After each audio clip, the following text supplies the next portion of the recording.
Wrestling fans. Hello to all the new subscribers. I'm working on processing a lot of your requests. On to another data dump. January 10, 1992 Wrestling Observer Newsletter. Huge Billy Graham interview. Inside edition on WWE War. By Observer staff. January 10, 1992. There are a lot of things that are being said and not said right now, with the surface just being scratched this past Friday night on Inside Edition, and clawed to death on Sunday night on John Arezzi's Pro Wrestling Spotlight radio show. The Inside Edition piece focused on Hulk Hogan's apparent lying about past anabolic steroid use on the Arsenio Hall show on July 18, 1991 and dozens of other times in subsequent media interviews while promoting the movie Suburban Commando.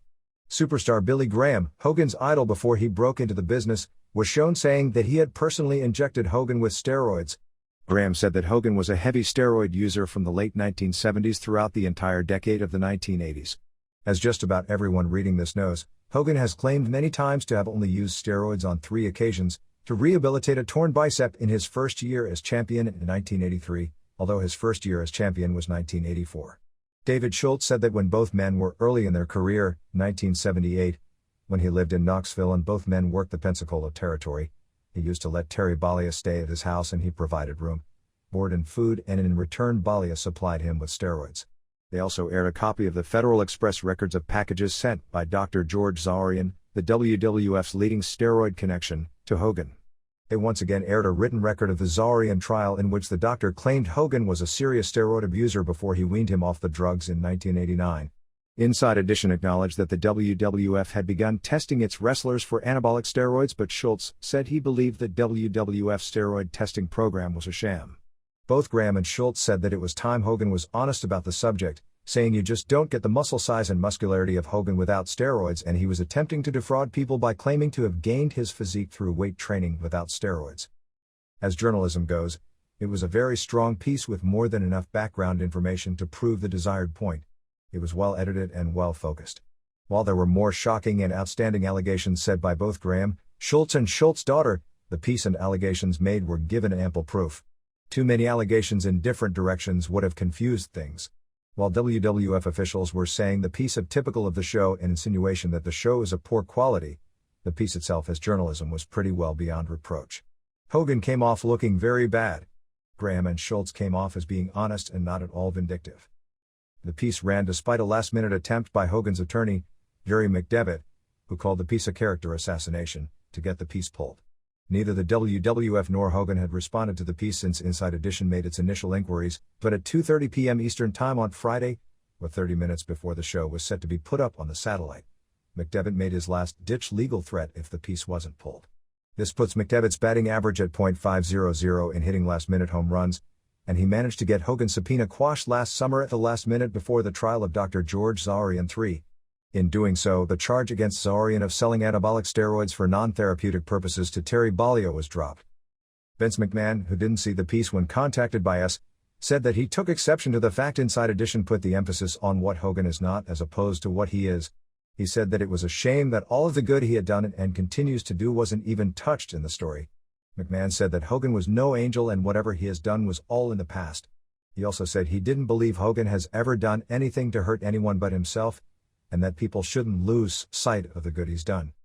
The Inside Edition piece just scratched the surface of what was to come before the weekend was over. Graham appeared on the Wrestling Insider's radio show from Las Vegas, which is carried nationally on the Sports and Entertainment Radio Network, on Saturday night, and the Pro Wrestling Focus show on Sunday morning in the Minneapolis market, expounding on the subject of the WWF and Hulk Hogan's alleged involvement with anabolic steroids. The weekend was capped off by an eerily explosive Pro Wrestling Spotlight radio show in the New York market with Graham and Schultz appearing, in which the two came out with one major allegation after another in regards to Hogan, the WWF and pro wrestling in general. The allegations are many, some of which are very serious. A few of the most serious won't be discussed here because we simply haven't had time to investigate them. Among them, Schultz claimed that without anabolic steroids, neither himself, Hogan or Graham would have ever achieved the success they did in pro wrestling, almost assuredly correct, and that Hogan would have never even gotten into pro wrestling. Schultz claimed that Hogan used excessive amounts of steroids for many years and that he, himself, had injected Hogan with steroids hundreds of times, mainly in the buttocks, thigh and tricep, with the exception of Hogan himself. I've never heard anyone deny Hogan is a heavy steroid user in the past. That includes first-hand knowledge of many wrestlers who are still active or simply don't want to go public. There have been people who have acknowledged Hogan as a past steroid user who say he's been off steroids for a long time now. Graham claimed that after the WWF instituted cocaine testing in 1987, many wrestlers would travel around on tour with clean urine in their luggage and would use it whenever a urine test would occur. I've heard allegations such as this reported in several instances in the mainstream media with athletes in several sports that have drug testing. Schultz claimed that Hogan used his access to anabolic steroids to get into the wrestling business in Pensacola when he was a big clumsy guy and claimed he was a black market steroid distributor and had taught many of the wrestlers in Pensacola how to use steroids and supplied them with the drugs. I never heard anything in the past about this before the past few weeks. Graham speculated that from what he's seen of the changes in Hogan's physique over the past several months, that it looked like someone who has been off steroids at times, but said the changes in his arm size from big to small, well, small being relative, and back to big to small would seem to indicate cycling onto going completely off. Hogan's physique has changed noticeably, sometimes from week to week, looking at times like a guy who looks like a man on steroids and at other times like a guy who appears to completely be off. While missed training sessions because of scheduling or not dieting carefully on the road can change one's physique to an extent very quickly, the ups and downs have been quicker and more noticeable than one would expect even given these variables. Graham claimed that he and Hogan had discussed at one point that when Hogan first went on steroids, he knew so little about cycling that he took one steroid shot per day for an entire year. This is a well-known story in wrestling told over and over, which doesn't make it necessarily true, but Graham has said that Hogan admitted this to him personally. Graham claimed that Hogan is not the only guilty party in attempting to deceive wrestling fans and the public in regards to his steroid use. He claimed what Hogan has said on the subject was what he was instructed to say by the higher-ups of the WWF. Almost assuredly true. Certainly many advisors, maybe even from both within and out of wrestling, were probably asked how Hogan should handle the publicity from the Zarian trial in regards to damage control, and whomever it was that preached dishonesty seems to have had the final word. Schultz, who said he has only had good results from his own use of steroids, said that when Hogan lived in his home that he would keep many different bottles of steroids on his then 7-year-old daughter Jessie's dresser. I have no knowledge about this, although the Inside Edition interview had Jesse Schultz basically say the same thing. Schultz claimed that in 1984 when he was with the WWF that Vince McMahon Jr. told him he had to gain some weight before they could program him with Hogan for the WWF title, and said Vince told him to see the doctor to get his arms bigger. I have no knowledge of this, of course, but many wrestlers over the years have told me of conversations with WWF head honchos telling them that to get a job or get a greater push to gain 20 pounds or gave them a weight figure to get up to. These wrestlers were already on steroids to begin with, so the only way to gain that weight, aside from eating and drinking too much and it being all fat, would be to up the dosage. None said that upping the steroid dosage or seeing the doctor was ever mentioned to them. Graham called for a boycott of all WWF events, television shows, merchandise and sponsors until Hogan and McMahon come on television and tell the truth to the public on the subject of anabolic steroids and apologize for the lies. I'm not into boycotts personally, although I do believe the only way to get this addressed is for pressure to be put on outside companies, sponsors, licensees, television stations.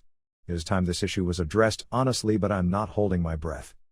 Graham said there is a joke going around the gyms in Southern California that Hulk Hogan vitamins come in both oral and injectable form. That joke isn't limited to Southern California gyms because I heard it a few times in the summer here. Schultz claimed he had purchased anabolic steroids from Hogan. Schultz had brought out a $300 check he had written to Terry Bollea, which he claimed was for the purchase of anabolic steroids when both were wrestling in the American Wrestling Alliance, which was taped by Inside Edition. Inside Edition didn't air this because they had no proof other than Schultz's word that the check was for a steroid purchase. Schultz said that steroids were just the tip of the iceberg of the drug use in the WWF and distributed by Dr. George Zarian, and that other doctors were involved as well. This has been confirmed to me by numerous sources, and trial evidence listed here some months back indicated that only a small percentage of sedatives Zarian purchased were actually prescribed. Schultz claimed he had a Xerox of a prescription for 50 bottles of testosterone and 20 bottles of decadurabolin from another doctor who he claimed was a close, personal friend of Hulk Hogan's. I haven't seen the prescription myself. Inside Edition did film it. The name of the doctor was familiar to me, and if it was that doctor, then him being a close friend of Hogan's is definitely true. I don't want to use the doctor's name since Schultz didn't, and I haven't had time to check with the doctor first. There were many other allegations that I don't want to get into here until more investigation is done on this subject. At press time, WWF officials were in Florida for television tapings scheduled on Tuesday and Wednesday and were awaiting a copy of a tape of the radio show before commenting on any of the accusations. Schultz, during his interview with Inside Edition, brought documentation of not only a check to Terry Bollea, the Xerox of the prescription by the doctor, and copies of letters from he claimed were from several wrestlers who worked in Pensacola claiming Hogan as a steroid distributor. Inside Edition's lawyers, who had to approve every single snippet that went on the air, felt that they had more than enough evidence between the testimony in the trial, the Federal Express records, a phone conversation months back with Zarian, Hogan's media appearances regarding the subject, and conversations with Graham, Schultz and Schultz's daughter Jessie to put on a story that Hogan was a heavy user of anabolic steroids in the past and then lied publicly. That was a strong enough story for them to headline the show with. They didn't feel there was enough evidence to get into steroid distribution as part of the story. I expect the WWF strategy will next be, as I wrote last week, to attempt to cast doubt on the credibility of Schultz and Graham.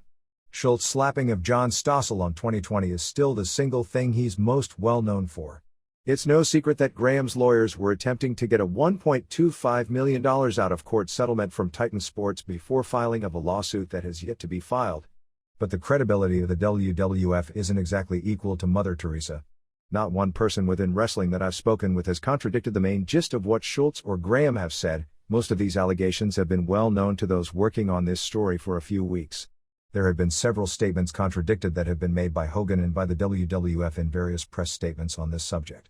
There is more than enough confirmation from many sources that the main aspect of the story, that Hogan was a heavy steroid user, which hardly makes him unique in today's pro wrestling world, and has been dishonest when it comes to this subject. Attempting to blame the messenger or the credibility of the messenger is one thing, but there is also such a thing as the honest truth and an outright lie. What does this all mean? It's too soon to tell. I hate Hogan being singled out for steroid use when the problem goes a lot deeper than Hulk Hogan. The problem goes deeper than the WWF. While the most serious statements made may not be able to be applied to other wrestling promotions, most other promotions still have steroid problems that aren't being addressed, and many promotions have economically encouraged their use. The lifestyle breeds other drug use. An outsider who hasn't lived the lifestyle, or at least isn't familiar with the lifestyle, has no idea the constant nagging pain of bumps, stress of constant travel, loneliness the road can bring, so this isn't a past moral judgment. Right now Hogan has become a scapegoat. But his image as a vitamin pitchman and kids hero and a major celebrity puts him under greater scrutiny than a run-of-the-mill wrestler. His behavior on television and in the media when it comes to this subject is what created this.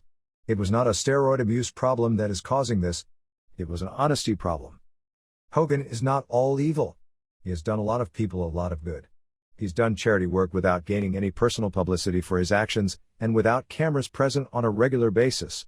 He's also exploited certain situations in the same vein. Steroids and drugs in general may not be all evil, either, although excessive use of any drugs, whether they be uppers, downers, steroids, or alcohol, can be quite destructive. But deceit is all evil. While Hogan's worldwide popularity is the result largely of audience manipulation in so many ways, that's not only what pro wrestling is, that's also no different from all forms of entertainment, politics included as entertainment. Terry Bollea didn't know before 1984 or 1985 the image Hulk Hogan would become worldwide. Surely in 1978 or 1979 he would never have had a clue what he would become. Everyone makes mistakes in the past and does things they regret later.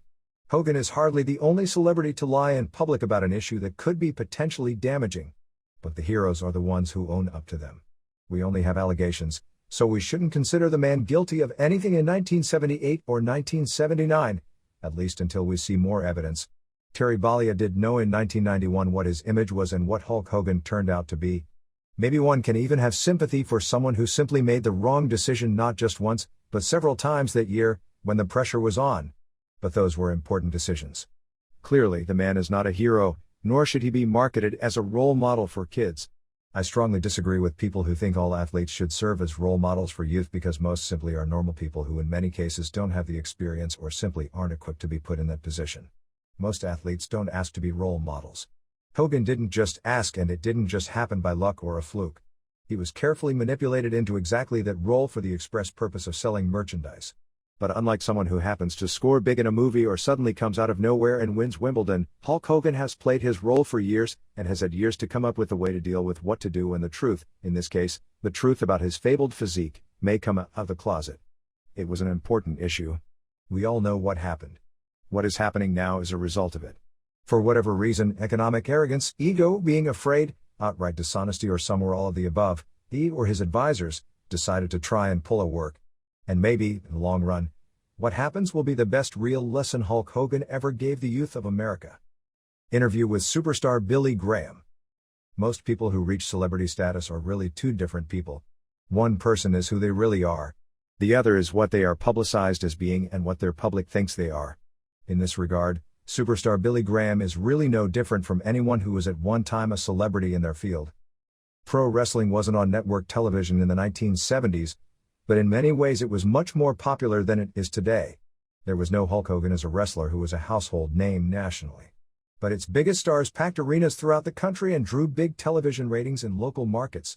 With the exception of perhaps only Bruno Sammartino, Ric Flair, and Dusty Rhodes, there was no wrestler of the 1970s with as much charisma as superstar Billy Graham. He may not have been idolized by millions, but he was idolized by many people in different parts of the country. Some of those who did became some of the most important people in the wrestling world.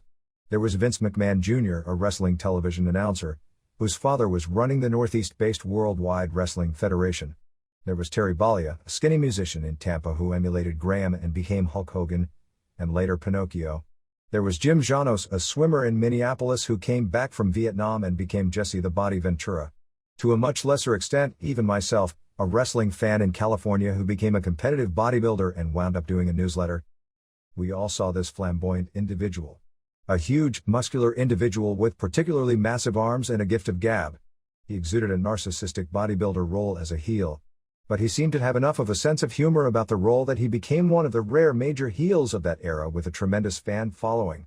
We all knew about the steroids that went with the iron in building that physique, even back in the 70s. But those who look up to people usually see them as one-dimensional symbols representing all the things you want them to be. A winner. Invulnerable to the kind of pain that would stop a normal person. They don't suffer marital problems. They don't wake up with back pain. They don't become drug addicts. Their fans don't look at them as individuals and take into account that the steps that are taken to get to be idols can yield dangerous returns. How many people who idolized Muhammad Ali, the world's most popular athlete of the same era, worried for him in the latter stages of his career? He was past his prime and foolishly, in search of the last few paychecks, climbed into the ring to try and relive what he no longer was and wound up with savage beatings that will scar him for as long as he lives. They just saw a symbol in the fantasy of the media picture of a living myth. To the public, he wasn't a human being that was blessed with some unique athletic skills that were eroding away, as age does to every great athlete. He was a knight of entertainment. A vision of fantasy. Those who idolized him, for the most part, cheered and urged him on when he made his last comeback. Some, but they were the minority, ever considered the repercussions. Those who idolized him are sad at what happened to him. But most probably don't give it much thought and will root for whomever the new hero is, whether it be Ray Leonard or Roberto Duran or George Foreman when they attempt to do the same thing. The real Billy Graham was someone else. Wayne Coleman. A great high school athlete who made a wrong turn early in his life and it cost him a chance to be a world-class shot putter, discus thrower, or possibly even decathlete. A pro wrestler, who became one of the biggest stars in the world because of his secrets, his dedication, perhaps even obsession with weight training and bodybuilding and wanting to have the biggest muscular arms in the world, his natural charisma, his gift of gab, and the steroids that were needed for him to achieve the first part of the equation. Billy Graham was in the main event of the first live wrestling match I ever saw, back in 1971 in San Jose. He was a heel and was in a six-man tag team match teaming with Pat Patterson, now the vice president in charge of talent with the World Wrestling Federation, and Paul DeMarco, who drifted out of wrestling shortly thereafter only to make a comeback more than 15 years later as a 50-plus Russian working for Vern Gagne named Yuri Goryenko. Their opponents were Ray Stevens, generally considered the greatest worker of the 1960s who set attendance records in this area that Hulk Hogan has yet to touch, Peter Maivia, a 280-pound Samoan with a legitimate reputation as a savage street fighter who passed away many years ago from cancer, and Rocky Johnson, a former boxer who worked as a sparring partner for Ali and Foreman, a tremendously agile big man who could do a series of dropkicks and nip-ups at his size that would make today's best flyers envious. It wasn't too long after that when a fan who was a hanger-on in a group of guys wanting to grow up to be wrestlers, most of whom did at one point wrestle professionally, although the only name that may be familiar to some of you is Moondog Ed Moretti in Oregon, first told me about Diana Ball. He told me about a local guy who later worked as a jobber for a few years before returning home who used it to pump his arms up to 17 inches. The problem was, it could make you lose your hair. He told me that's why Billy Graham, who was only 27 at this time but almost completely bald, and Paul DeMarco had lost so much hair. A few years later, Billy Graham's physique changed from looking like a blown-up powerlifter to a huge bodybuilder, and he became a big hit in the American Wrestling Alliance, and then everywhere else he appeared. Eventually he became WWF champion. Shortly after losing it, he dropped out of the business. The rumor mill was buzzing. The most popular story was that all the steroids he took had given him cancer of the back. John Swensky, the local promoter in San Jose, even mentioned that in a story about the horrors of steroids in Art Rosenbaum's column in the San Francisco Chronicle 10 years ago. Gorilla Monsoon, who at the time did a wrestling column in a now-defunct Philadelphia daily, actually reported his obituary at the age of 39 from cancer. Of course, it actually wasn't true. Shortly after Monsoon's story came out, Graham called him up from Arizona and told him he was alive and fine and that he should print a retraction, but true to the form that would make him a classic announcer a decade later, Monsoon refused to print a retraction that would admit he made a mistake. In cruel irony, the false media reports turned out to be prophetic of the horrors that would face Graham not too many years in the future. The stimulant effects of the steroids led him to downers, just so he could sleep.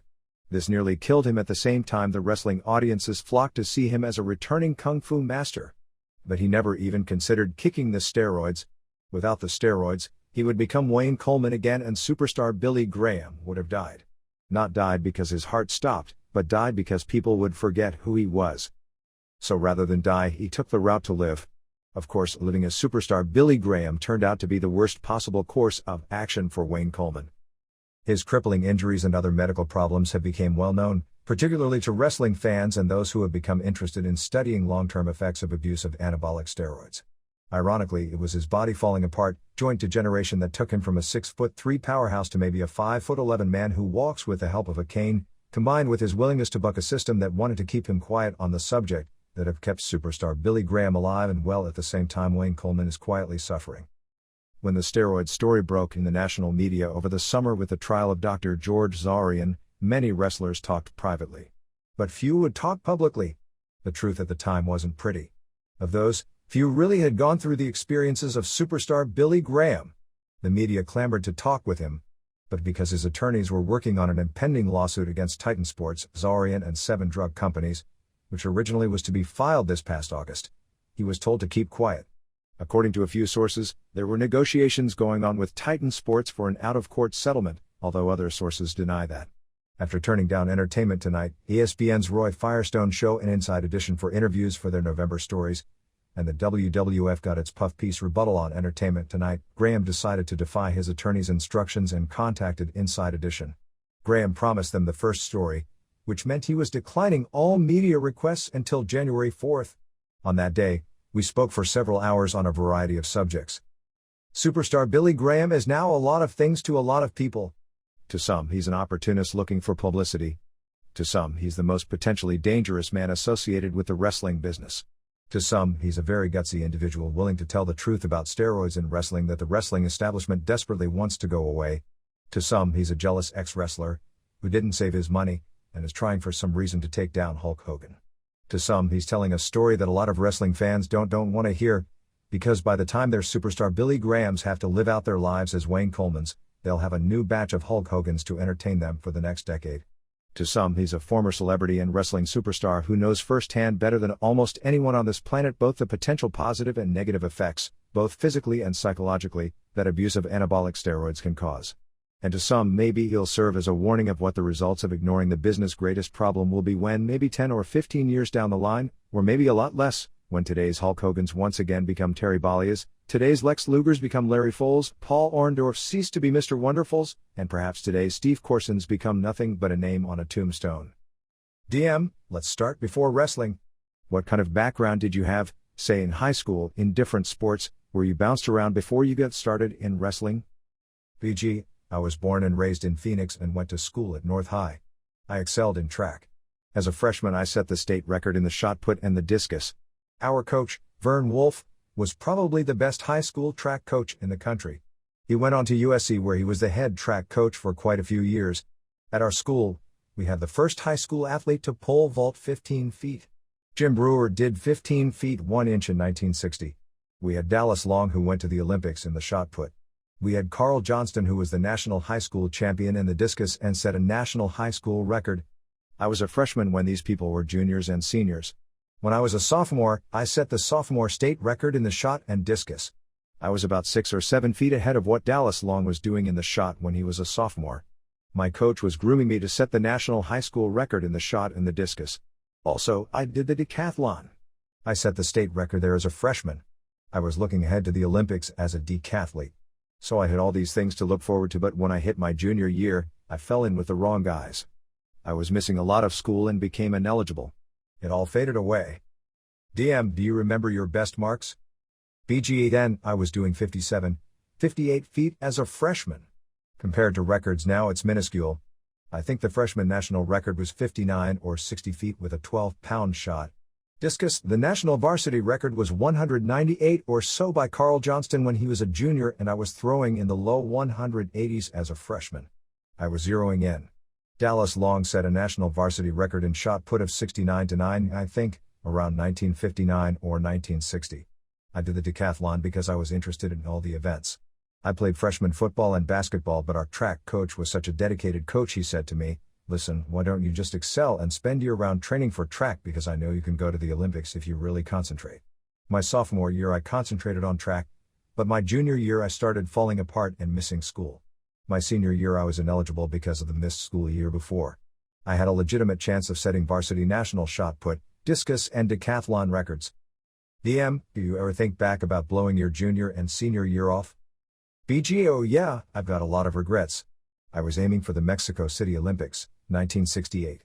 I was getting scholarship offers from a lot of colleges during my sophomore year, and it was a shame. It was really a missed opportunity. DM, in the 60s, what were you doing? Were you doing any sports? What kind of training were you doing? BG, out of high school in 1961 I didn't do any organized athletics. I did a lot of lifting. I was bodybuilding and weightlifting. I started bodybuilding in high school. I was influenced a lot by bodybuilding. I started powerlifting in the late 1960s. I never competed as a powerlifter because I tried pro football. In those days they were very strict that if you were a pro in one sport, you couldn't compete as an amateur in another. From 1967 to 1969 I tried out for the Houston Oilers and the Oakland Raiders, and then went to play Canadian ball in Calgary and Montreal. DM, did you meet Stu Hart when you were playing football in Calgary, or did that come later? BG, I met Stu Hart because a friend of mine playing ball when we were with Calgary in 1969 was wrestling in the off-season for Stu Hart, Bob Luke. He said, "This is great. In the off-season you should wrestle. It's a lot of fun and you can pick up some extra bucks."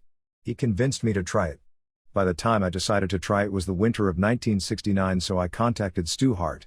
I left Phoenix and it was 75 degrees in December of 1969, beautiful. I drove for 4 straight days to Calgary, and when I got there it was something like 60 degrees below zero. It was the first time in my life I'd ever been in cold weather, being from the desert. All I owned were a few sweaters and windbreakers. I eventually caught bronchial pneumonia because it was so cold and I wasn't dressed properly. I remember everyone would pile into Stu Hart's old limo, and he'd take all the boys in a big limo from Calgary to Edmonton when I was sick. I left my apartment with blankets all over me and laid down on the floor of the limo and just shivered and shook for 200 miles to Edmonton. I got there and the doctor told me, "Hey, you can't wrestle, you've got pneumonia. You've got a sky-high fever." I had to wrestle because I needed the money. It was like a $50 payoff. I had to wrestle. We worked out a deal where I wrestled for 1 minute and somebody interfered just so I could earn the $50. So that's how I started. DM, were you wrestling as Wayne Coleman there or Billy Graham? BG, Wayne Coleman. I was in Stu Hart's basement, in the Munster's house. It was surrealistic. It was freezing, way below zero. Stu Hart's kids running around in the snow, barefooted and going crazy. So would always go to the market and bring these boxes and leftover fruit that was getting rotten and bring it to the basement for the kids. We'd rummage through the rotten bananas and I'd take sacks back to my apartment. Stu was a mark for me because I had 22-inch arms and was bench pressing close to 600 then. The only other man he'd ever seen bench press 500 then was Doug Hepburn, a famous Canadian strongman of the 1950s. I blew up 580 and he drooled over my triceps. He sent me around the loop to arm wrestle marks. I was so strong and so sauced up and so psyched. DM, so you first started the arm wrestling gimmick there? BG, exactly. I made the loop arm wrestling everyone for 2 weeks. The farmers would get pissed off and there were some pretty tough farmer boys there. I'd use all the gimmicks and techniques I knew, plus being so psyched up from the sauce that these farmers didn't know what hit them, and I'd blow them away. During those 2 weeks I'd spend the days in Stu Hart's basement. It was like the dungeon with nothing but a few mats on the floor and 4 gray walls and pipes. Stu Hart was down there and I didn't have a clue about wrestling. He never even smartened me up. He'd say, "Let me see your neck." I'd bend over and put my neck in between his arms and he'd twist my neck. He put me in all those grotesque holds. He never smartened me up and I thought once I got in the ring this is how it's going to be. Boy, this was serious. The first match I was supposed to get involved with was Angelo Mosca versus Bob Luke, both football players. Stu Hart got me out of the locker room about 30 feet from the ring. He told me, "I want you to go into the ring and attack Bob Luke with Mosca." I said, "What?" I told him, "I can't go to the ring. The bell has already rung. The match has already started." So I didn't go. Stu Hart got so mad at me and dragged me back to the locker room and said, "What do you think you're doing? You're supposed to do what I tell you to." I didn't know what was going on because nobody had smartened me up. So the person who finally smartened me up was Abdullah the Butcher. I had really flashy clothes and he liked the clothes. I rode with him and he took me under his wing. He taught me about the business, the cutthroat things about the business. I didn't even know it was a work. Stu Hart was shooting with me in the basement. So I went from the basement shooting with Stu Hart to the ring with guys working and I was lost. I didn't know what was going on. It was hysterical. But I finally figured out what was going on. I got a terry cloth bathrobe and had a lady stencil in a butterfly on the back. That was when Muhammad Ali was doing the float like a butterfly, sting like a bee stuff. I started doing the poetry on the interviews. Even arm wrestling the Mark Farmers, I'd walk around the table and had natural charisma that I didn't even know about. Remember a guy called the Mighty Ursus, Jesse Ortega? He was huge. Probably 450 legit. He had this monstrous chest. His bone structure was so huge, legitimately it must have been 60 inches. Stu Hart was going to put me over Mighty Ursus and he wanted me to beat him with a Bruno Sammartino backbreaker. You know, the one he gave to Buddy Rogers within that famous picture. I told Stu, "I don't know how to do this." So he showed me how to do it. We went through it in the locker room and Mighty Ursus. He bent over and I could barely get my arms around him. He had to have weighed 450. I was so strong I just bent over, grabbed him, wrapped my arms around him and threw him on my shoulder, and it was all right. So we went out for the match and when it came time for the finish, I put my arms around him and I started to go up with him and he sat down, he flattened out. He double-crossed me because he didn't want to do the submission job on television. Somehow it ended up looking like a pile driver and the TV guy, Ed Whalen, covered it up. He rolled over and I pinned him. It was the first major double-cross of my career. Stu Hart was so pissed off because he knew what happened. I didn't even know what happened. I just figured that he slipped and then I slipped, but Stu and all the boys knew that he sat down on me. Stu was pissed off and yelling at him because Stu loved me. The next thing Stu had me do was become Abdullah the Butcher's manager. They're going to talk for Abby since I could talk pretty well. It wasn't 2 weeks with me managing and wrestling that Butcher saw me getting real hot, so Butcher said to me, "I'm going to switch you babyface right now. I'm going to shoot an angle with you. We'll have a big weightlifting contest. We'll have you supposedly try for a world record in the bench press in the middle of the ring and I'll dump all the weights on you." I told him, "You're crazy, man. The 600 pounds was a shoot. I wasn't going to let him dump any bench with 600 pounds over on me." The Butcher was just salivating because he saw money in it, but we never did it. When you start with Stu Hart in Edmonton, Regina, Moosehead, Moose Jaw and all these places 500 miles in the Arctic tundra and you come back to Calgary at 5 a.m. and you work that night, doing it every week with 4 or 5 guys in a car and everyone smoking but me. I was the only non-smoker and I had to stick my face in the crack in the window for 500 miles in below zero weather. Now that's paying your dues. What's that big thing they have every year? The Calgary Stampede? BG, that was my first big show. I started copying the Butcher. I liked the way he took his bumps and went on the floor and through the chairs. I took my first big bump on the table at ringside. My match was way before Butcher's and I got all the heat taking the big bump and broke the table and knocked over all the commentating equipment. I thought it was great. But Butcher came back all pissed off at me because I broke all the tables, and there was nothing left for him to break. He said, "You left me nothing, Coleman, what do you think you're doing?" Nobody had even told me about blade jobs. I didn't even know how they were getting juice.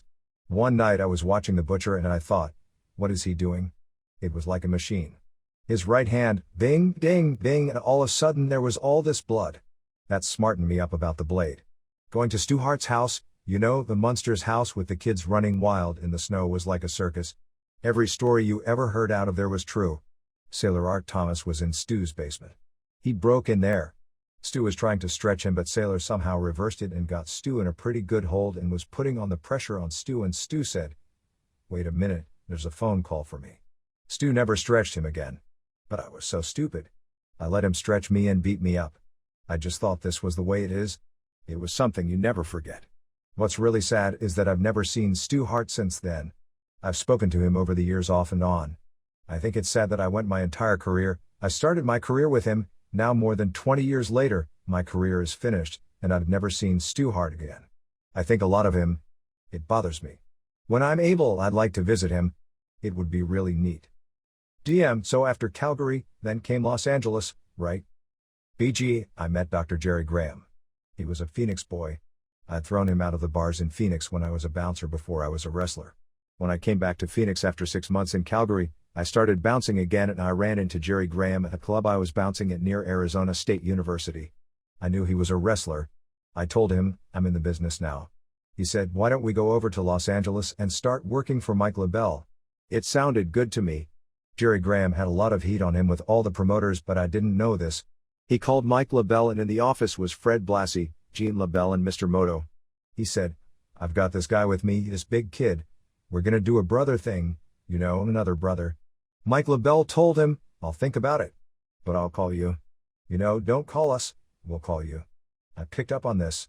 I told him the only way we'll get in is to drive over to Los Angeles and walk in the office and say, "Here we are." So I got my first bleach job, got some Lady Clairol, and he showed me how to bleach my hair. I thought Billy Graham sounded like a good name, like the evangelist. So I became Billy Graham. We drove over to Los Angeles and walked into the office. Mike LaBelle said, "I told you we'd call you." I said, "But I thought it would be better if we came in person in case you wanted to use us." I was so impressive looking. I wasn't cut up then, but I was huge. My weight was 280, all sauced up, blown up like a big balloon. He said to Jerry, "Who is this guy talking about me?"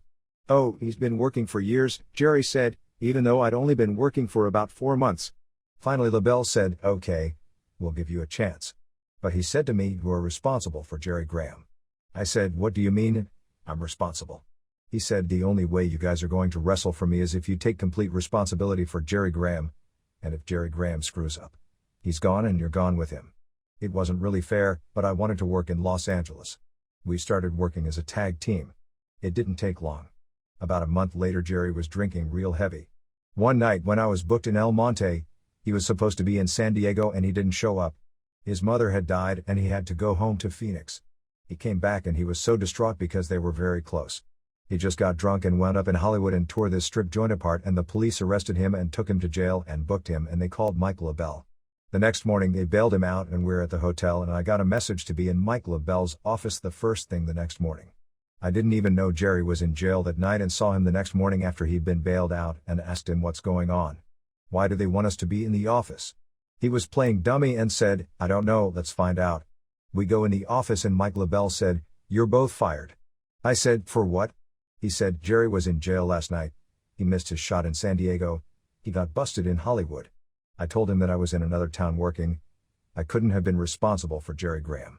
I told him I can't be responsible for Jerry Graham. I wanted to stay and work. I told them that I didn't do anything wrong. They agreed. I guess they thought they might be able to make a little money with me, which they eventually did. So they kept me and gave Jerry 2 weeks' notice. That 2 weeks was really horrible because I had to drive him to every town. He would get drunk and piss on the floorboard of my car. Pissed all over my car. We went to San Diego one night and had car trouble in San Clemente. We had to leave the car in San Clemente, take the bus to San Diego, work the shot, spend the night in San Clemente while they fixed my car. That night he got drunk in San Clemente. Richard Nixon was living there then, and tore the hotel room apart. Cops were coming, the FBI agents came, and I was wondering what I was doing there. It was the longest 2 weeks of my life. I stayed and they gave me a little bit of a push. I ended up working a big arm wrestling angle. I was shooting with the marks there, too. I was so stupid. Some of these guys went to Petaluma, where they hold the World Arm Wrestling Championships. They were shooters. One guy was second in the light heavyweight class. I went on TV and challenged anyone. But this stuff was live on TV. I found out some of these guys were shooters. I put him down. He was a light heavyweight and I was 290 and sauced to the max, but it was tough. There was another guy who owned an iron mill who had a reputation of never being beaten in arm wrestling. He bet me $10,000 live on TV. I was stunned. They were supposed to be screening these guys, but this guy got in. I told him that I didn't have $10,000. I beat the guy in a shoot on TV because I got the jump on him in the middle of the ring on live television. He threw the table at me, so I grabbed a chair and I hit him in the back as hard as I could in a shoot. It looked like a great angle on TV, but we weren't working and the guy wasn't a worker. We were setting it up for Fred Blassie. He was the hero here. Finally we did the deal. Blassie challenged me. Mike LaBelle didn't have the confidence in me to draw at the Olympics, so we shot the angle for Northridge. Black Gordman and Goliath were there. So I've beaten all these guys and Blassie is putting my arm down. I'm putting Freddie Blassie over in arm wrestling. Gordman and Goliath hit the ring. They grabbed the ring bell and the hammer and they busted Blassie open, and we triple teamed him. That night I worked in Northridge with Blassie in the Blassie cage. They booked Gordman and Goliath with Blassie at the Olympic. So we sold Northridge out with the cage, but Gordman and Goliath did the big angle and it did big business. Roy Shire caught wind of me and they would trade boys back and forth. He brought me up for one shot. He liked the way I looked, and the guy I worked with was Earl Maynard, the Mr. Universe. I walked out there with my gimmicks and flexed, and it popped in San Francisco. Shire talked with Mike LaBelle and told him he wanted me up there, so they finished me in Los Angeles, and I went to Frisco. I hooked up with Pat Patterson, and that's when I started learning how to work by tag teaming with Pat and working against Ray Stevens. These guys became my idols. I became such a mark for Ray Stevens. Cyclone Negro became my all-time favorite. I tried to emulate him, but I couldn't, obviously. They put the World Tag Team belts on Pat and me. All the guys there would laugh at me because I was pretty green and they were teaching me how to work. That's where I really learned. Roy Shire told me that before and after your match you watch the entire card and you learn how to work, so that's what I did, from behind the curtain. That was my schooling. I'm glad I did. That's when I really learned how to work and what the business was all about. DM, as far as the gift of gab, was that something you learned from Blassie? BG promos were slow in coming, but after being around Fred Blassie, Ray Stevens, and Pat Patterson, these guys were the best. In San Francisco, I was always teaming with Patterson, and he was so good on interviews that he did almost all of the talking except for a few single matches with Ray Stevens for the US belt where I had to do my own interviews. Watching and listening to Patterson really helped me. I really improved my interviews when I went to Minnesota. Stevens had left San Francisco for Minnesota. I went back to Los Angeles and Stevens got a hold of me in Los Angeles and talked me into coming to Minneapolis. I was thinking a lot about Roy Shire in San Francisco and how detailed he'd make the matches and the way he ran the business compared to the way it's done now. Now you never hear the word kayfabe. You never hear the carny talk. It doesn't exist anymore. Roy Shire was probably the best promoter in the country as far as making the business viewed in the most positive way. Just as an example, in 1971 I had a match with Ray Stevens for his United States belt at the Cow Palace. I worked with Pat Barrett on TV and evidently I had a bad match on TV. This was the last TV show before the Cow Palace show. Roy Shire chewed me out. He said, "You had such a horrible match on television that if the house falls at the Cow Palace, I'm going to fine you $1,000. That was half my paycheck. I think I picked up $2,000 on top. Sure enough, the house fell a little bit. It didn't fall much, but a little bit. So I got fined $1,000, and when we're at the Cow Palace, and I don't know if this has ever happened anywhere else in wrestling, but Roy Shire said we're going to work for a return match. However, I'm going to give you two guys two different finishes. If the match is the shits, you're going to go to a finish where I just got beat clean in the middle with no return. But if it's a good match, we'll use the other finish to build up the return." We went into the ring with two finishes to choose from. When we got into the ring and we started working, Ray Stevens said, "I don't give a shit. We're going to use the return finish." We had a good match because Ray could have a good match with a punching bag. Shire's philosophy was that a wrestling match must contain three elements. One element was street fighting, one element would be scientific wrestling, and one element would be high spots. If you didn't have all three elements in the match, then it wasn't a good match. He'd go out there and watch all the matches. Well, not necessarily guys like Stevens or Patterson, but my matches and guys of my level he'd watch. When you came back in, he'd chew you out and ask you, "Why did you do this and why did you do that? And why did you do this when you could have done that?" He'd complain if there weren't enough high spots. He wanted at least 3 or 4 high spots per match. There were all these rules, regulations and criteria for every match that he set down. I never saw anyone like that when I traveled around the country after I'd left there. I think he was a unique promoter. I know Eddie Graham had very highly detailed finishes, but nobody was as strict in the whole package as Shire. If you were 15 minutes late to a town, you were fined $25. The second time was a $50 fine and the third time was a $75 fine. He'd take us into the control room at the TV taping in Sacramento where we did the tapings, and he'd go over word for word what he wanted you to say on the promos. He was a genius for the business. Well, I thought he was anyway. He'd give you word for word and point for point what he wanted you to cover. He almost expected you to do it verbatim. It was like going to school. It was a pain when you were going through it, but it was a blessing in disguise because it gave you a lot of discipline and made you aware of a lot of different things. He made a lot of people better wrestlers. I don't think you'll ever see that ever again. Even in those days he was the exception. DM, when you got on top, how much were the other promoters dictating to you, or did they figure since you were on top, you're a star and you just went in there and flexed your arms? BG, once I established myself in San Francisco came my second run in Los Angeles. I got a pretty good push because I learned how to work. From there I went to Minneapolis. When I hit Minneapolis I'd already been through all these matches against Ray Stevens and teaming with Pat Patterson and done all these different finishes and high spots, and I just walked in and got on television, hit the promos, and with the body and the big arms and arm wrestling people on TV, I was over so strong. Vern Gagne wouldn't say, I want you to work such and such a way.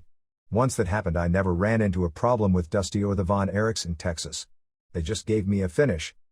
DM, did you ever feel any resentment among any veteran wrestlers at this point because you were a young guy with 3 or 4 years of experience that was on top and you were taking steroids and maybe they were better wrestlers but they were in the second match? BG, I didn't have that feeling at all in San Francisco. There were so many top people there and I was just mixed in with them. I just learned from them. When I got to Minneapolis and was over so strong, I could detect some jealousy from people. There was some resentment from Billy Robinson. He was in Calgary when I first started. He hated for some reason weightlifters and football players. So here I was both. He had hurt people in Calgary. We never worked with each other in Calgary because I was always on the bottom and a little bit in the middle and he was a main eventer. But in Minnesota, Robinson was in Minnesota and a main eventer and he still didn't like football players. When it came time to shoot the big arm wrestling angle, Vern Gagne was going to flip a coin to decide who was going to work the angle with me, Billy Robinson or Wahoo McDaniel. I told him that I didn't get along with Billy Robinson too well and I preferred to work with Wahoo. So we did. During this period I worked a main event against Billy Robinson in Minneapolis and he still had this leftover attitude from Calgary, and I knew he hurt people. We had a match scheduled and I told him, look, I can't wrestle. I'm not a shooter and I know you're a shooter. I know if we get in there and you decide to shoot you can turn me into spaghetti. So I took out a blade and told him I'm taping this blade to my finger and I'm leaving a 1/4 inch showing. I told him if you even attempt to hurt me or do hurt me, I'll cut you from one end of your body to the other, and I'm taping it to my finger right now. He said, man, you've got the wrong idea. I taped it to my finger anyway, but we went out there and had one of the best matches in the territory. I didn't even know he was in the ring, he worked so light.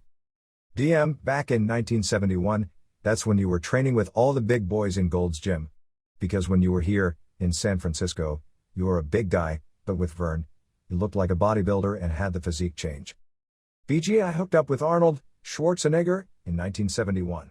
In 1972 when my daughter was born, the marks tore up my car in Long Beach the night before and Arnold took my daughter back from the hospital. I started training with him and got into the bodybuilding seriously, and that's when my appearance started to change. DM, did you compete in bodybuilding before that? BG, I competed in bodybuilding and won Teenage Mr. America in 1961. DM, that was before the sauce, wasn't it? BG, that was sauce-free. Nobody was using sauce at the teenage level. Actually, that year they had an Eastern Division and Western Division in the Teenage Mr. America, and Frank Zane, who later became Mr. Olympia 3 times, won the Eastern Division, and I won the Western Division. In later years we became friends. I competed in Mr. Arizona and took 2nd or 3rd when I was still a teenager. I got away from it and got into the powerlifting in the late 60s, and that's when I got real big and got into the business. DM, the steroids were introduced to you in Arizona? BG, in the late 60s.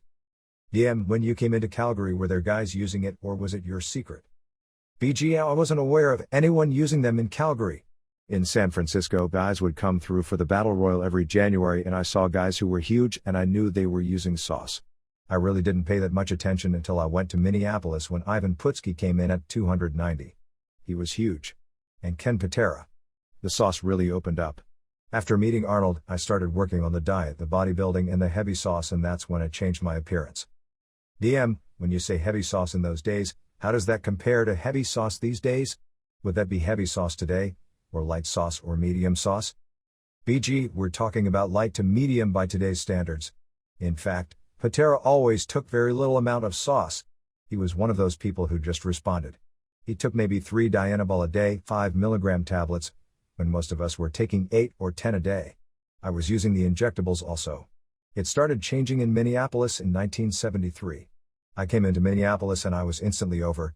After all those interviews watching Blassie and Patterson, I added Superstar to the name because of the song Jesus Christ, Superstar, and tagged that on. I really got into the showbiz part of it. I was really into my gimmicks. I had a new costume, different color boots, different color tights at each TV taping. I got over so strong I couldn't believe it.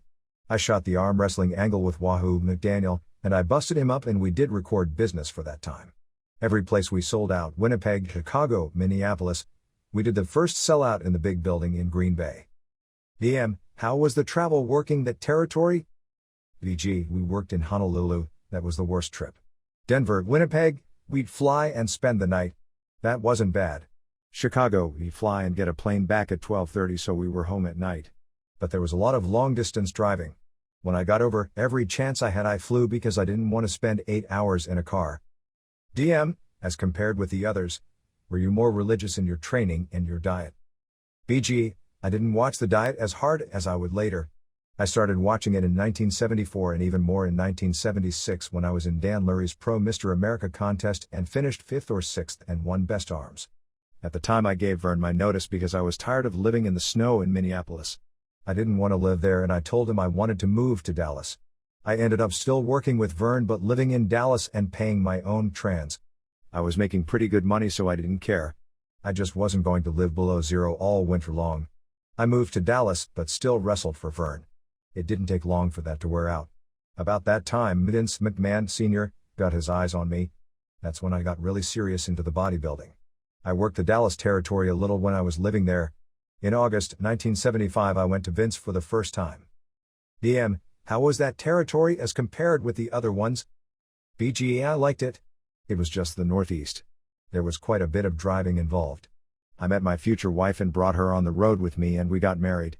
I kept Valerie on the road with me. We traveled together. I lived at the Ramada Inn on 48th and 8th in Manhattan, and if I had to make a shot by plane she'd stay there. DM, how was the money comparing the WWF with Vern at that time? BG, Vern paid well, very well as a matter of fact. But the money was bigger in the WWF. My championship year, 1977, I made close to $200,000, and in those days that was big money. I think I was making $80,000 to $90,000 with Vern, which was huge for those days. The year after, 1978, I made almost $200,000 that year. As champion you were supposed to get 8% of the gate of the small towns and 5% of the big clubs. I never ever received that. I mean never, but that didn't matter because it was still big money. When I first went there in 1975 to 76, I teamed with Ivan Koloff and Ernie Ladd was there. Ernie Ladd, Ivan Koloff and myself went to Vince Sr. and told him that no matter what town we worked, no matter where we were on the card, we'd get main event payoffs because we were main event wrestlers. If Ernie was main event but I was semifinal, I still demanded main event payoffs. It was only because of Ernie Ladd threatening discrimination. The old man, Vince Sr., wasn't going to mess with him, so he did it. We got away with something there that was very unusual. DM, it was like a power play. BG, and it worked. When did the plane go down with Ric Flair? DM, I think it was 1975 or 1976. BG, Jim Crockett brought me in to replace Ric Flair for about a month and Crockett paid great money. I made super money on those shows. I went back to Vince and got a couple of short payoffs from the old man. I confronted him at the Spectrum and showed him my book. I said, I just did these shots for Crockett. He paid me $600 in this town, $1,000 in this town, and my last Spectrum payoff was $600 and I was making that in a little town in the Carolinas. My next paycheck he made up for all of it. He said, Billy, I'm sorry, it must have been an oversight. The old man was very nice, a super gentleman with a lot of class. Other than being shortchanged a few times, I had a lot of respect for him. DM, you worked with Bruno right before he got hurt when Stan Hansen and Bruiser Brody were in. BG, that's when Hansen dropped him. I got over there so strong because I was so cut up because I had just entered the Mr. America contest and was in super shape and ripped with the gimmick and the color, and the people loved it. That's when Brody and Hansen were in. I worked with Bruno before he got hurt. I was with Hansen in a motel room in Maine after he dropped Bruno. Hansen was scared to death and we called Bruno, and Bruno was very much a gentleman about it. Obviously he was upset since he broke his neck. It was a great territory. Being champion, I flew everywhere and trans was paid first class. My future wife was with me and we loved traveling and it was fun. DM, even back then the WWF was a big man territory. Did you notice a lot of guys on sauce? You were doing real well and all cut up. Were people asking you training advice, steroids advice? BG, the guys weren't that inquisitive then. But it was a big man's territory with Koloff at about 280, Gorilla Monsoon and Bruno Brody, Stan Hansen. It wasn't that open. Everyone knew I was taking sauce and other guys were taking sauce. I was really into dieting and everyone knew that. That set me apart. But I was the first big man who was really cut up. DM, but it wasn't discussed a lot. BG, it was done. A lot of guys did it. Putski was there then and started getting cut up then. But nobody talked about it then. DM, as far as the attitude of the wrestlers in regards to wrestling and bodybuilding between the 70s and 80s, how drastic did you see the change? BG, there was a huge difference. In the mid-80s you had your Orndorffs, Hercules, the Hulk of course. It was a different atmosphere. Roids. Everyone was on them. Everyone. All the guys cared about was getting bigger and more cut up, and then bigger and more cut up. DM, can you come up with a specific reason or time frame for all that? BG, was gradual. From the late 70s the trend started switching because the sauce was prevalent. It was readily available from Dr. Zarian starting in 1977 and everyone was getting whatever they wanted from him. But the trend was to look like a bodybuilder. Maybe I helped the trend start. In the 80s they started pushing the bodybuilding, but I can't put my finger on the explosion. But in the early to mid 80s there was a massive change. It was gradual, then an explosion. The big boys were being pushed. John Studd came through and he wanted to be as big as Andre. Everybody wanted to be big. And they all wanted to be more cut up. I think Orndorff was a big influence. When did he come in? DM, I'd say the end of 1983, right at the same time as Hulk. BG, from 1980-82 I was pretty much out. When Orndorff came, it probably motivated a lot of people because he looked sensational. DM, as far as dosages comparing the mid-80s to the 70s, did you notice a time where the guys were saying it's okay to use a lot more? BG, was the early 80s. It was the influence of powerlifters. That era the powerlifters were taking tremendous amounts of sauce in the early 80s and the megadoses became popular.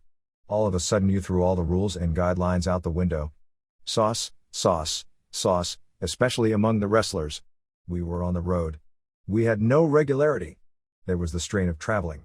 You worked out at a different gym every day. You had jet lag. It was hard to diet on the road. I think we took more than anyone else. We wouldn't have had to take so much if we had more of a regular schedule. DM, when was the world's strongest man thing? BG, that was in 1980. DM, were you out of wrestling then? BG, I left New York and moved to Phoenix, but I worked some shots for Paul Bosch in Houston. I shaved my head in December of 1978 and entered the strongman contest. DM, is there any reason you went from being one of the top stars in the business and then dropped out? BG, I was really burned out. After my run as champion and the year after, the traveling had burned me out. I didn't want to travel anymore and I wanted to stop. DM, was your attitude at the time that you were done with the business? BG, almost. I was thinking of quitting. I'd been the champion. I was tired of wrestling. I didn't want to wrestle too much. I wasn't having any physical problems, but I was mentally burned out. I worked for Paul Bosch because he took care of me so good and paid so well. I was tired of being on the road. DM, did you keep up with the training? BG, the strongman contest came up in 1980. I was talked into entering. I bulked up to 325 pounds. That's when I started using the heavy sauce to gain all the weight and strength.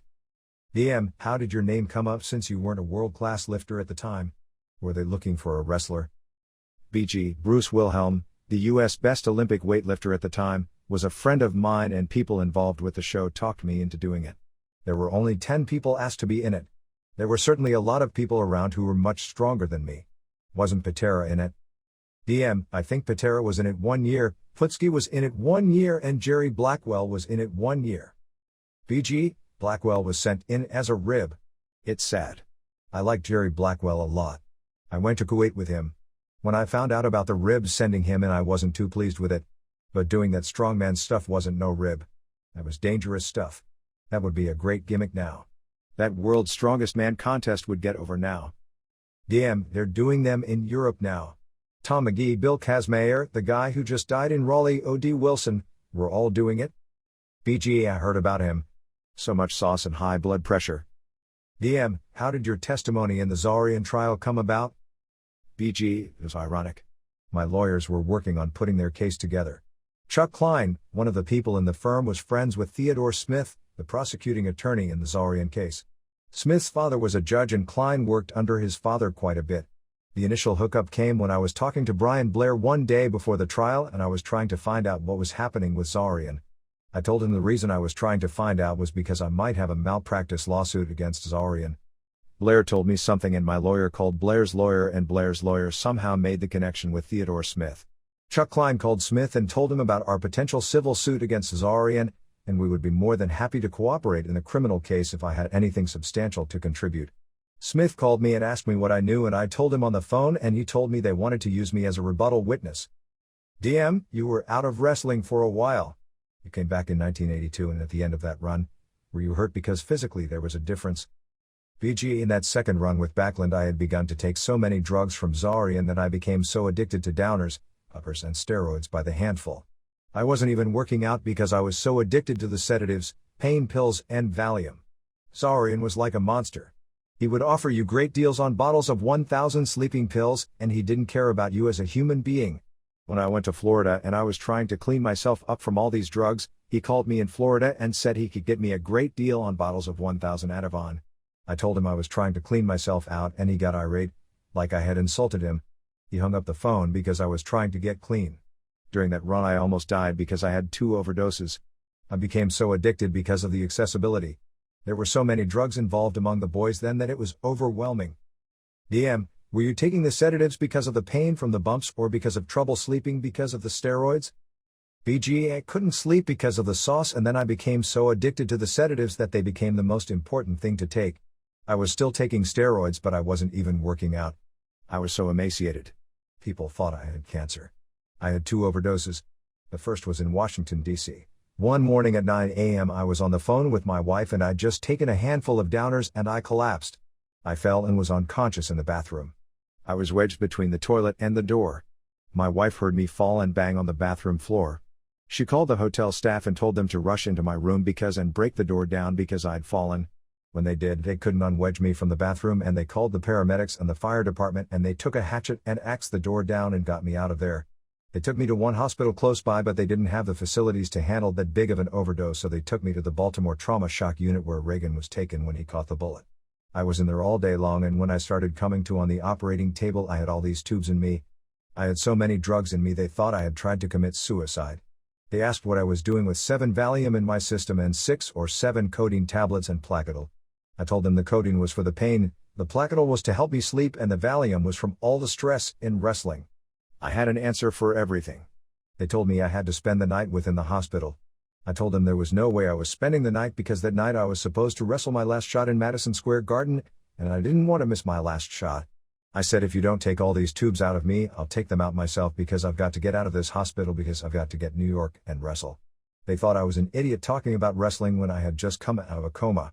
They made me sign this thing that said they weren't releasing me and that I was leaving on my own accord because I started ripping 4s out of my arms. They let me out of there.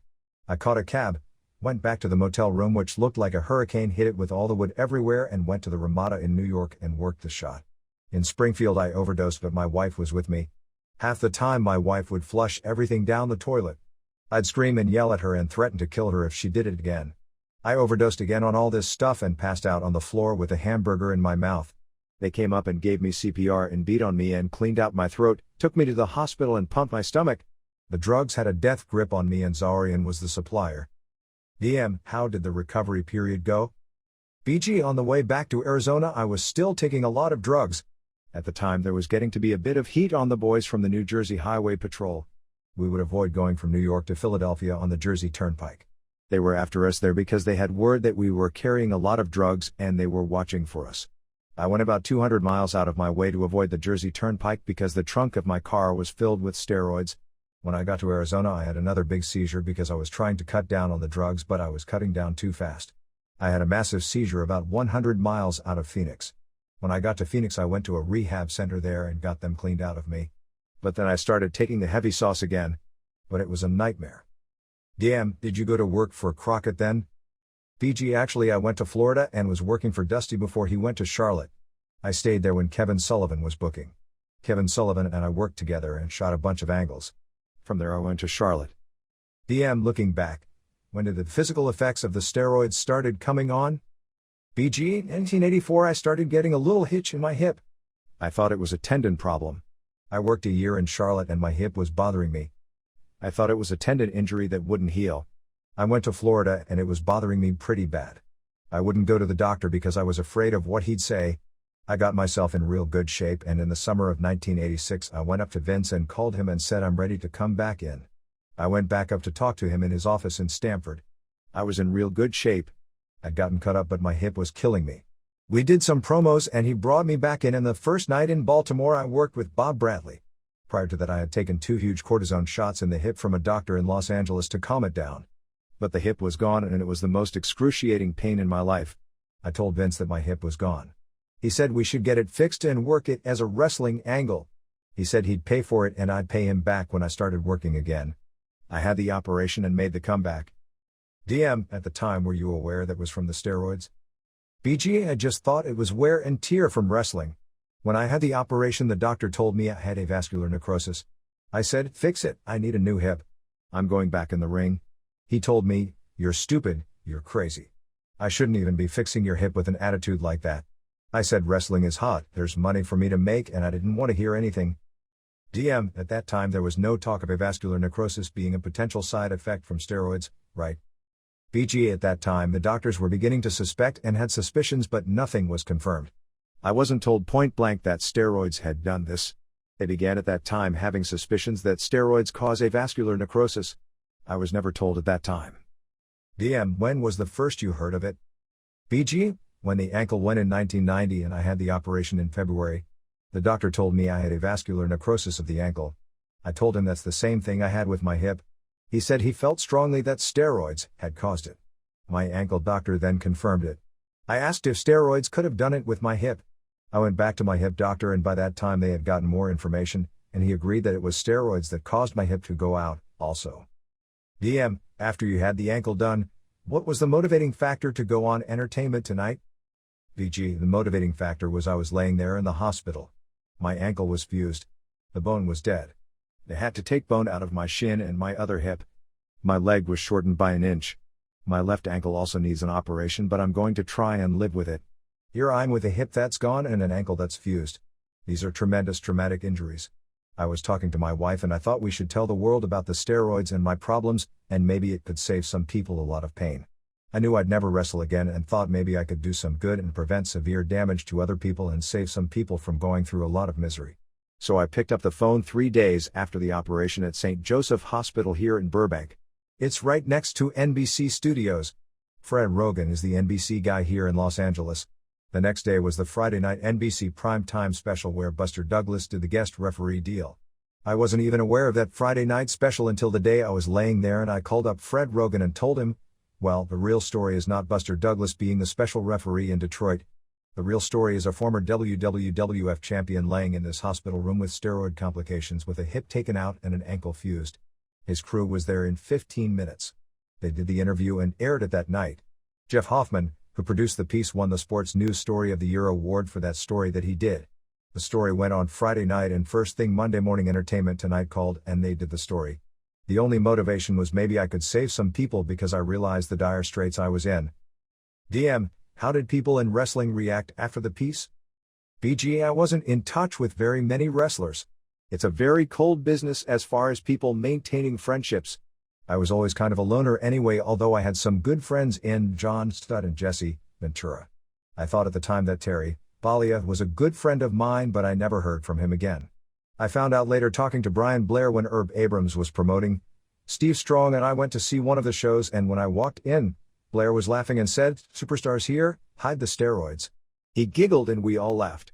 But I could tell there was an underlying ill feeling, although nobody said it to my face. But it surfaced that the boys felt I shouldn't have gone public, especially with the 90% figure. On the NBC piece, I said that I had injected wrestlers and other wrestlers had injected me, but I used no names. But I did let it be known that we had given each other shots in locker rooms. At the time I felt I needed to get this message out and I didn't care what happened. I had no idea about a lawsuit at this time. I just wanted to tell the story because it's a horrible story. But I did get a lot of heat. DM, what led you to get off steroids in 1989 and what did you go through in getting off? BG, in April of 1989 is when I finally got off. At the time my ankles were so bad I could hardly walk, let alone train. I was in so much pain. One time I was at a pool and my wife saw my ankles from behind and my whole ankle was lopsided like a grapefruit. I was walking horribly and in tremendous pain. I went to the doctor and he said it was the worst ankle he'd ever seen in his life since World War II. He was a doctor in Italy during World War II and said he'd never seen an ankle this bad except for people who had stepped on grenades on the battlefield. He said we have to operate. We have to pull the dead bone out and put new bone in. He said it was from steroids.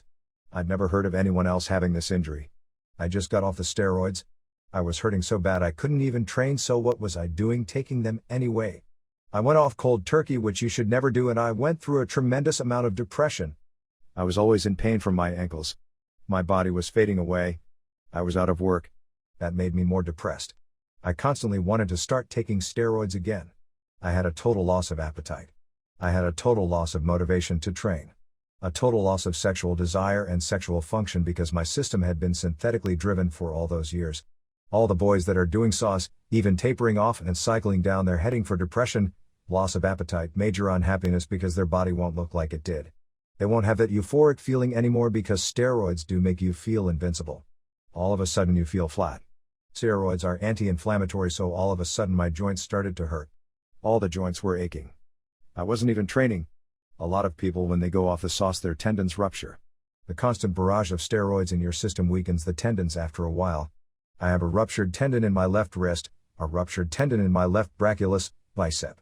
When you're on the sauce you feel stronger than you are and you're lifting heavier weight that you're meant to do, that it's ripping out the tendons. When you go off the sauce they dry up on you and you're a mess. Even today, I've been training as regularly as I can. But it's so depressing to be in the gym training and not getting the pump and the size back and not having the strength I used to have it and not having the aggressiveness and the recuperative powers. I'm in there thinking, what am I doing in the gym? My pulling power is fairly decent, but the pushing power is gone. My left rotator cuff is completely torn, which they think may be steroid related because of the degeneration of the tendons. The long head of my left bicep tendon is torn. DM, have you had any kidney or liver problems? BG, I've had real heavy liver enzyme counts. The SGPT and SCIT counts were in the 300 to 600 range when normal is 75 to 80. I was passing blood in my urine for a while. This was after my hip surgery when I was making my comeback, when I really went heavy on the sauce, and that's when I started passing blood in my urine. I wanted to get so big for my comeback. The reason I was wrestling past my prime is because steroids told me I could. The steroids told me I could wrestle forever. DM, when did you first meet the Hulk? Was it in 1975 or 1976? BG, I first met the Hulk in Tampa in late 1976. He was a tall, skinny kid, all bones, but he had huge bones, playing in a rock and roll band. He would sit in the 7th or 8th row at the Tampa Armory every Tuesday night. His head was so big and he was so tall that he was a head above everyone else's head. He was a major mark for me. There was a little nightclub in Tampa where we all hang around, and he'd come down and he wanted to get in the business, but Eddie Graham didn't want him in and he cried the blues to me. That's when he made the first inquiries about steroids, how much sauce I was taking, what I was taking. Steve Strong and I worked him and told him we weren't on sauce. I had a 22-inch arm and he knew we were working him. The next thing I know, I saw him a year or two later and he's 320 or 325, which was at least an 80 to 90 pound gain. I saw him in Atlanta one time and he came to my hotel room.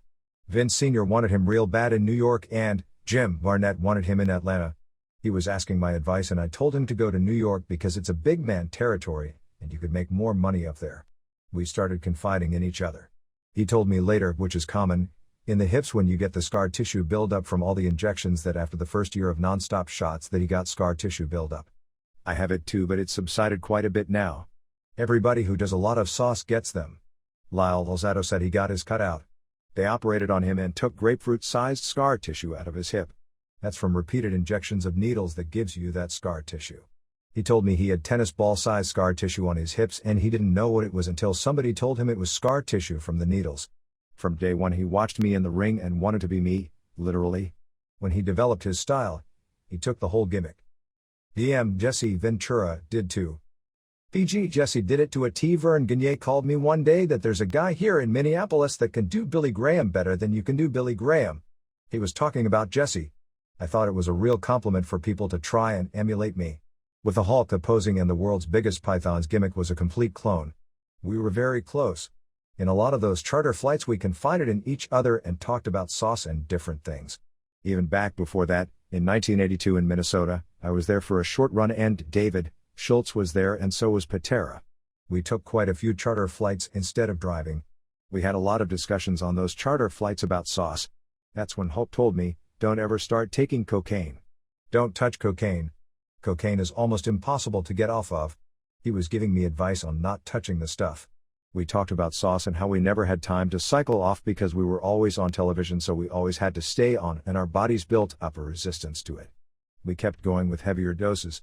Then our receptor cells got overloaded and it wasn't working anymore, so you pump more into you, and we've had all these conversations. The times when I did inject Terry was in 1987. I can only remember 3 times very clearly: in the Pontiac Silverdome, in the Kiel Auditorium in St. Louis, and in the Cow Palace in San Francisco. I remember distinctively.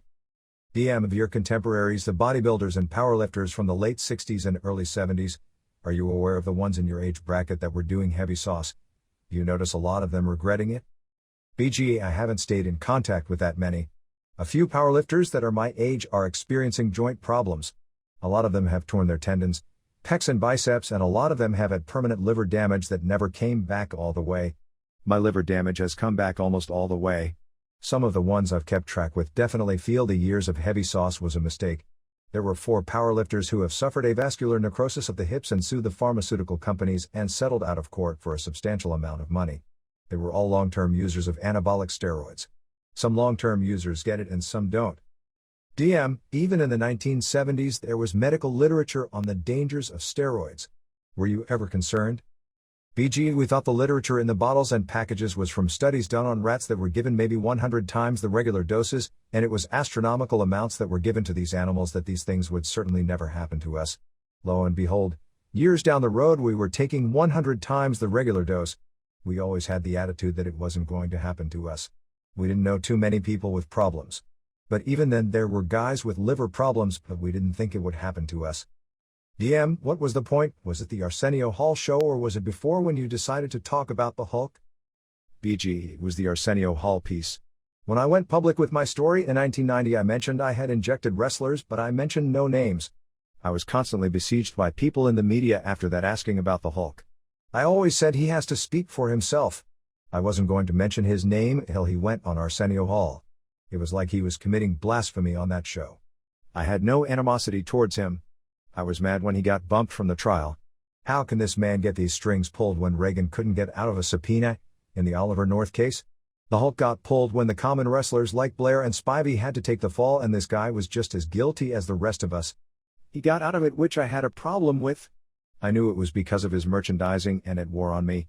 When he did the Arsenio Hall show, that was the final straw. DM, if you were in Vince McMahon's shoes, what would you do? BG, I've never thought about that question, but it hits me real hard. Since we know the loopholes in testing, if I was Vince McMahon and I was serious about getting these people off sauce, I'd give an educational seminar and I'd show my operation in graphic detail and show people's liver with cysts all over them and show hearts enlarged like Steve Corson's and tell the wrestlers that this is the price that many of you will pay if you continue. You can't talk ethics to the wrestlers because of their psychological addictions. The only thing I could suggest is showing them graphic medical problems and educate them about people like myself. Tell them that the doctors say it was from steroids. But even still, they still won't believe it. DM, Zarian was not the only supplier to the wrestlers. We've talked about guys coming in the locker rooms, other doctors. How prevalent was Zarian in the mid-80s? BG, Zarian was always the mainstream supplier. But the boys had a basic objection to him because of his high prices. They were always fishing around for better deals. That's when they started bringing guys into the arenas and making contacts. The problem then became a full 1/3 of the sauce was bogus. People would complain they'd been on juice for 3 weeks and nothing would happen. The counterfeit stuff became a problem. I didn't think Zarian's prices were that much higher. Zarian used to tell me that even though his prices were higher, you knew you were getting steroids right from the manufacturer. DM, were a lot of guys having the sleeping problems on the sauce? BGES, it makes you very restless. You can't sleep and it makes you go to downers. It's almost like having insomnia. You always have to take sleeping pills or drink alcohol to wind you down. When the steroids are in you, you're aggressive, you're hyper, you can train on them better. It acts like speed in effect. DM, were you pretty much on for years at a time, or did you occasionally take a break? BG, I was on year-round. If I did go off for a short period of time, it was unintentional. A lot of guys said they were cycling down, but they were still taking a maintenance dose, so they never got off it even when they were cycling. Everybody stayed on. One guy was always ribbed because he stayed on and he never even worked out, which shows you the peer pressure to take it. DM, even some people today who will acknowledge steroids having side effects will say it's a necessary evil of the business. After all, taking bumps for 10 years isn't particularly good for you, either. BG, bumps don't cause liver cancer, prostate cancer, or bone joint degeneration, although some joints can go because of bumps. But they aren't all going to go at once. 10 years of bumps don't cause psychological addiction or psychological problems or infertility. DM, do you think there will be a change with the boys or with the management? BG, right up front, nobody cares about WCW. They don't get the publicity. The WWF boys are in a dilemma. Vince McMahon may be in for some rough waters. It's a very complex problem. The boys want to continue to take sauce. I'd love to take sauce today, but I know the side effects. It's a hard nut to crack. It's not an easy solution. I think if Vince McMahon instituted the testing and instituted serious penalties, I don't know if the 40 guys who right now say they're going to stick together and keep taking sauce and say they're willing to get fired are really willing to get fired. DM, let's say it's right now 1991, but you only know what you knew in 1985. Your joints aren't hurting yet. Let's say you're 37, 38 or 40, towards the end, but you're still there, and a key guy. The Zarian trial came and the guy in charge wasn't Vince, and you believe the guy in charge was sincere. He said, we're cleaning this up because it'll threaten my business. If our merchandisers drop us, we're all up shit creek. We're going to clean this thing up. What would you do? DM, the first thing I'd do is try and learn to beat a test. If I got caught, I'd see what the consequences are. If they were serious, I'd look to the alternative, which is WCW. I'd weigh my status and drawing power and look at the other group and say, Ted Turner's paying these guys 6 figures. They may be drawing no people, but I can still make a few $100,000 and still take sauce and look the way I want to look and feel the way I want to feel. But if everyone would do that, you'd have too many people for WCW to handle. I'd also look at Japan. The Road Warriors can go to Japan and make a ton of money, so I'd look at the alternatives. If I had to stay, you'd have to get off if the guy really wanted to make the program work. But the guy in charge would have to institute some heavy-duty therapy and wean everyone off it and follow up on it constantly. DM, are you frustrated or surprised that since the trial and all the publicity that nobody has truthfully addressed the issue? We've had the deception all the way through and people in suits playing the damage control game rather than realistically being honest with the public. BG, it's heartbreaking, really. But it doesn't surprise me that they aren't dealing honestly with this thing. All they've been concerned with is damage control. They aren't concerned with anyone's health or well-being. All they're concerned about is the immediate dollar and how we can get this guy through another run and draw money. They're figuring out how to beat the PR problem. It's very sad, but it's the nature of pro wrestling. Pro wrestling has always been a work. It's always been devious. It's always been corrupt. Just about every promoter I've ever known was a liar and would lie about payoffs and grosses, and it's just the nature of the business. DM, as far as WCW, where they're isolated from the heat pretty much, were you surprised by their inaction? BG, no, because there's no public focus on them. They can backdoor this one. The WWF is taking all the heat. Half the guys who come to the WWF from WCW are taking a pay cut, but they want to get the status of McMahon's television exposure. Guys are taking pay cuts and there are no guarantees in WWF, but there's the status of being in the WWF because that's all that exists. I hear kids talking about WCW, but they talk like they don't even matter. DM, the thing that we know is that the WWF knew before anyone that there was going to be heat. Pat Patterson warned Zarian back in 1989 that there was heat, but they didn't do anything to clean it up before the trial hit the headlines. BG, they were locked into it. The steroids were too integral a part of their business. If the Hulk were to come out now and say that he lied and made a mistake, it would be far better for him today, before 2020 and before 60 Minutes and before Donahue, when we talked there for an hour and Schultz lays out these letters from people who had bought steroids. If the WWF still won't comment, people will think for sure they're hiding. What will the public think if they won't take a seat next to me and Schultz on the Donahue Show and defend the company? And you know, Steve, Planamento won't get near that. Starrcade 91, The Lethal Lottery. Preliminary estimates are that Starrcade did a 1.2 buy rate, which is actually the best for a WCW pay-per-view show since the War Games show in February, which either says a lot for the tournament concept which we knocked or for holding a pay-per-view show the weekend after Christmas. I'm sticking with the latter. If those figures are correct, we're looking at a $3.7 million gross, which would be a record for a WCW pay-per-view show. The card also drew a $92,000 live gate in Norfolk, about $7,600 paid, which would be, I believe, the largest live gate of 1991 for a WCW house show. Lex Luger officially gave notice to WCW that he'd be finishing up on the February 29th pay-per-view show. Luger's 3-year contract with WCW expires in March of 1993, but he's expected to be given a limited release which would allow him to wrestle during the final year of his contract in Japan, which he may not even choose to do, but not in the United States, which would legally put a block on his going to the WWF until the spring of '93. Luger isn't scheduled to work any house shows or television tapings for the remainder of this month. I don't have details on February scheduling, although it was expected Luger wouldn't work any house shows except Milwaukee, but would work some television tapings for shows that would air prior to the pay-per-view. This leads to the rumor, which was emphatically denied by Vince McMahon, that Luger was quitting his contract estimated at $600,000 per year in base salary and $25,000 per pay-per-view event to join the World Bodybuilding Federation for 1 year, and then have a wrestling angle shot and segue into the WWF. The most reliable story seems to be that Luger, who apparently has saved his money and certainly has made his money, is simply taking a year off to open up a new gym. One equipment company has confirmed to us that Luger is purchasing new equipment for a new gym, attempt to market and merchandise himself, and tend to his family.